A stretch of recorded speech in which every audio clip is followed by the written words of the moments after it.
A Satay Grill is a typical street vendor appliance in Southeast Asia. We set it up on top of a regular grill just because we have a ventilation system here and we're going to stoke it with charcoal. The fact that it's sitting on a grill really doesn't have any reference to how it's typically used.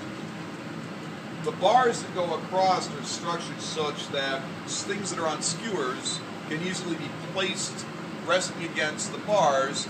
The charcoal goes underneath in the trough, and the skewered items are easily grilled and turned without needing to have tongs.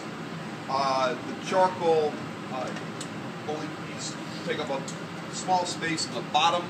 It's a V-shaped trough, so a few briquettes going all the way across the bottom of the trough will radiate heat outwards, so it's very fuel efficient. You don't have to use up a lot of charcoal to do this.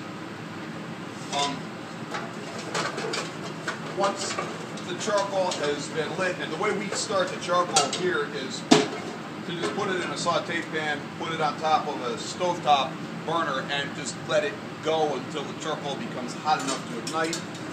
Spread it out to a thin layer across the bottom of the grill.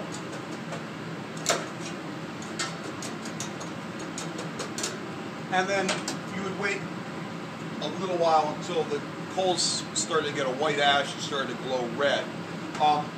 Occasionally you're going to have to feed more briquettes into it, so if you set it up before family meal, grill for family meal, and then before you go to family meal, add one more layer of briquettes that'll ignite while you're eating, so when you come back for service, you'll have hot coals ready to go.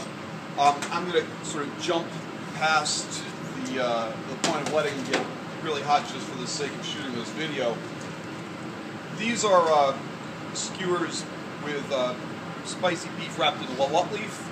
Satay is typically just meat on a stick. Anything pretty much that's on a skewer can be grilled on one of these kinds of grills. And one of the most useful things is you don't really need tongs, and you don't have to worry about your skewers catching on fire or burning up if you put the item to be grilled, in this case the rolls, close enough together so that they protect the skewers. Just lay them across the bars like this.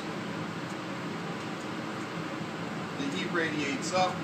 The bottom ends of the skewers are hanging over the lip, so they're not going to catch on fire.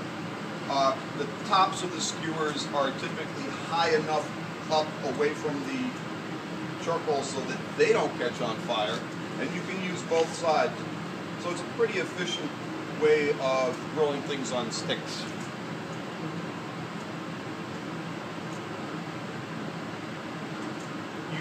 In this case, with the beef and walnut leaf, I'll wait until I start to see juices dripping out of the ends. The meat juices should start to simmer, should start to bubble up. You see steam or bubbling liquid coming out, you know you've got a temperature that's high enough to cook the meat. Once that happens, I'll just turn it over and cook the other side to brown it sufficiently, and then I'll take it off. With a satay, which we'll do when we get to the Thai menu, the meat will be just put on a skewer, pounded thinly, and that's even easier to do. So just so that you're familiar with this grill, with the configuration, and the fact that it's got multiple uses, and that it's very easy to set up. I just want to introduce you to that.